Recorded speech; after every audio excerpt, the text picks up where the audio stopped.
everyone, welcome back to Spinning Iris. It is time for the last chapter of A Christmas Carol by Charles Dickens. Are you ready? Let's go. Stave 5. The end of it. Yes, and the bedpost was his own, the bed was his own, the room was his own. Best and happiest of all, the time before him was his own to make amends in. I will live in the past, the present, and the future, Scrooge repeated as he scrambled out of bed. The spirits of all three shall strive within me. O Jacob Marley, heaven and the Christmas time be praised for this. I say it on my knees, old Jacob, on my knees.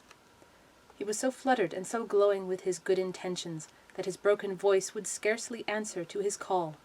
He had been sobbing violently in his conflict with the spirit, and his face was wet with tears.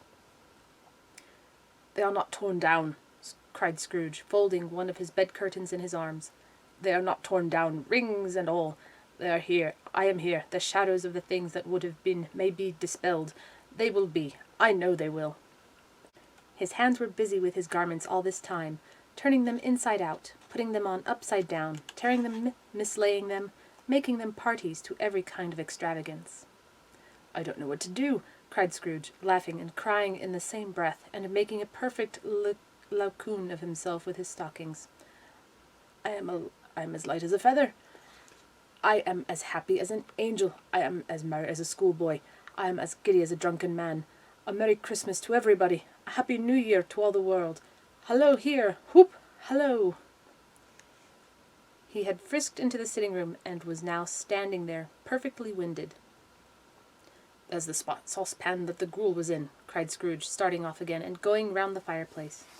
There's the door by which the ghost of Jacob Marley entered. There's the corner where the ghost of Christmas Present sat. There's the window where I saw the wandering spirits. It's all right. It's all true. It all happened. Ha ha ha. Really, for a man who had been out of practice for so many years, it was a splendid laugh, a most illustrious laugh, the father of a long, long line of brilliant laughs. I don't know what day of the month it is, said Scrooge. I don't know how long I've been among the spirits. I don't know anything. I'm quite a baby. Never mind, I don't care. I'd rather be a baby. Hallo, whoop, halloo here. He was checked in his transports by the churches ringing out the lustiest peals he had ever heard. Clash, clang, hammer, ding, dong, bell, bell, dong, ding, hammer, clang, clash. Oh, glorious, glorious. Running to the window, he opened it and put out his head. No fog, no mist. Clear, bright, jovial, stirring, cold, cold, piping for the blood to dance to. Golden sunlight, heavenly sky, sweet fresh air, merry bells. Oh, glorious, glorious. What's today? Cried Scrooge, calling downward to a boy in Sunday clothes, who perhaps had loitered in to look about him. Eh? Returned the boy with all his might of wonder. What's today, my fine fellow? Said Scrooge. Today? Replied the boy. Why, Christmas Day. It's Christmas Day, said Scrooge to himself. I haven't missed it. The spirits have done it all in one night. They can do anything they like. Of course they can. Of course they can. Hello, my fine fellow. Hello, returned the boy. Do you know the poulterers in the next street but one at the corner? Scrooge inquired. I should hope I do, replied the lad. An intelligent boy, said Scrooge. A remarkable boy. Do you know whether they've sold the prize turkey that was hanging up there? Not the little prize turkey, the big one. What, the one as big as me? Returned the boy. What a delightful boy, said Scrooge. It's a pleasure to talk to him. Yes, my buck. It's hanging there now, replied the boy. Is it? Said Scrooge. Go and buy it. Walker, exclaimed the boy. No, no, said Scrooge. I am in earnest. Go and buy it, and tell them to bring it here, that I may give them the direction where to take it. Come back with the man, and I'll give him a shilling. Come back with him in less than 5 minutes, and I'll give you half a crown. The boy was off like a shot. He must have had a steady hand at a trigger who could have got a shot off half so fast. I'll send it to Bob Cratchit's, whispered Scrooge, rubbing his hands and splitting with a laugh. He shan't know who sends it. It's twice the size of Tiny Tim. Joe Miller never made such a joke as sending it to Bob's will be. The hand in which he wrote the address was not a steady one, but write it he did, somehow, and went downstairs to open the street door, ready for the coming of the poulterer's man. As he stood there, waiting his arrival, the knocker caught his eye. I shall love it as long as I live, cried Scrooge, patting it with his hand. I scarcely ever looked at it before. What an honest expression it has on its face. It's a wonderful knocker. Here's the turkey. Hallo. Whoop. How are you? Merry Christmas. It was a turkey. He never could have stood upon his legs, that bird. He would have snapped 'em short off in a minute, like sticks of sealing wax. Why, it's impossible to carry that to Camden Town, said Scrooge. You must have a cab. The chuckle with which he said this, and the chuckle with which he paid for the turkey, and the chuckle with which he paid for the cab, and the chuckle with which he recompensed the boy, were only to be exceeded by the chuckle with which he sat down breathless in his chair again, and chuckled till he cried. Shaving was not an easy task, for his hand continued to shake very much, and shaving requires attention, even when you don't dance while you are at it. But if he had cut the end of his nose off, he would have put a piece of sticking plaster over it, and been quite satisfied. He dressed himself all in his best, and at last got into the streets. The people were by this time pouring forth, as he had seen them with the ghost of Christmas present. And walking with his hands behind him, Scrooge regarded every one with a delightful smile. He looked so irresistibly pleasant, in a word, that 3 or 4 good-humoured fellows said, "Good morning, sir. A Merry Christmas to you." And Scrooge said often afterwards that of all the blithe sounds he had ever heard, those were the blithest in his ears. He had not gone far when, coming on towards him, he beheld the portly gentleman who had walked into his counting-house the day before, and said, "Scrooge and Marley's, I believe." It sent a pang across his heart to think how this old gentleman would look upon him when they met, but he knew what path lay straight before him, and he took it. "My dear sir," said Scrooge, quickening his pace, and taking the old gentleman by both his hands, "how do you do? I hope you succeeded yesterday. It was very kind of you. A Merry Christmas to you, sir." "Mr. Scrooge?"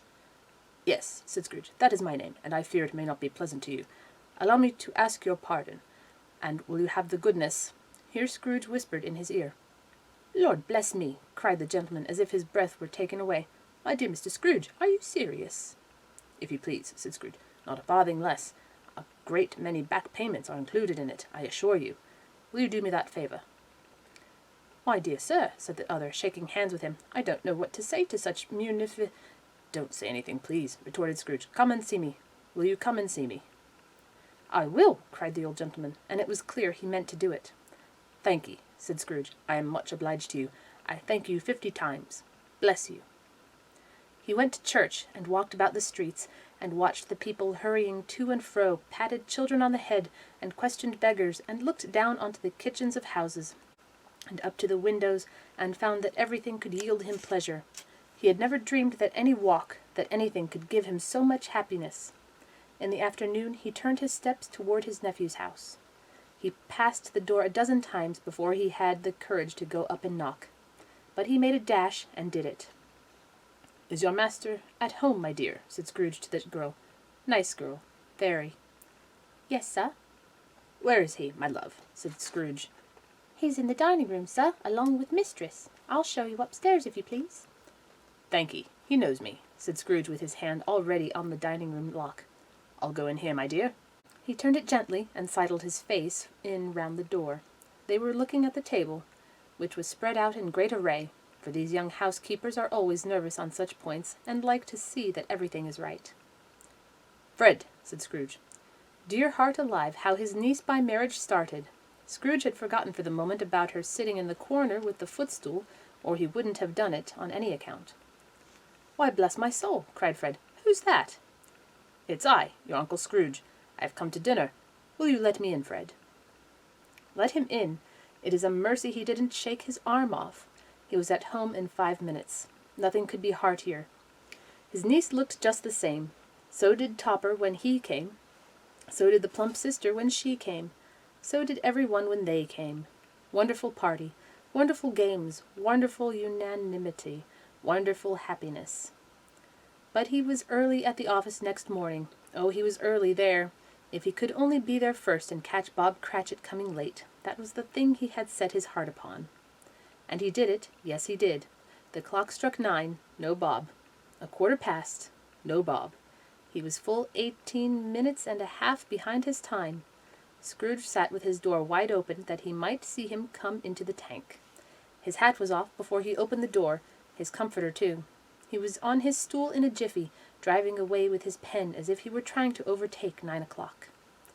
"Hullo," growled Scrooge in his accustomed voice, as near as he could feign it. "What do you mean by coming here at this time of day?" "I am very sorry, sir," said Bob. "I am behind my time." "You are?" repeated Scrooge. "Yes, I think you are. Step this way, sir, if you please." "It's only once a year, sir," pleaded Bob, appearing from the tank. "It shall not be repeated. I was making rather merry yesterday, sir." "Now I'll tell you what, my friend," said Scrooge.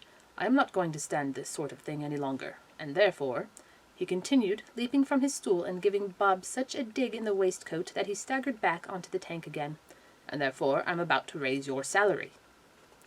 Bob trembled and got a little nearer to the ruler.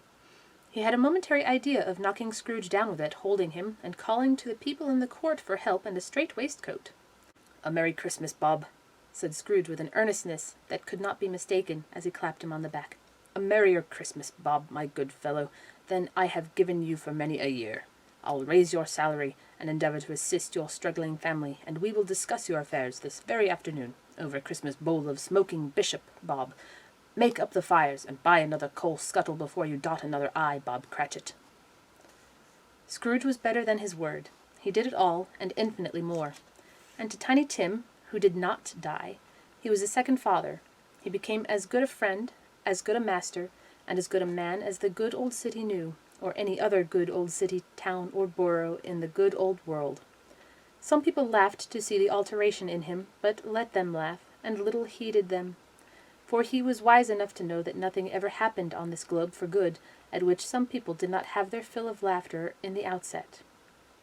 And knowing that such as these would be blind anyway, he thought it quite as well that they should wrinkle up their eyes in grins, as have the malady in less attractive forms. His own heart laughed, and that was quite enough for him. He had no further intercourse with spirits, but lived upon the total abstinence principle ever afterwards, and it was always said of him that he knew how to keep Christmas well, if any man alive possessed the knowledge. May that be truly said of us, and all of us.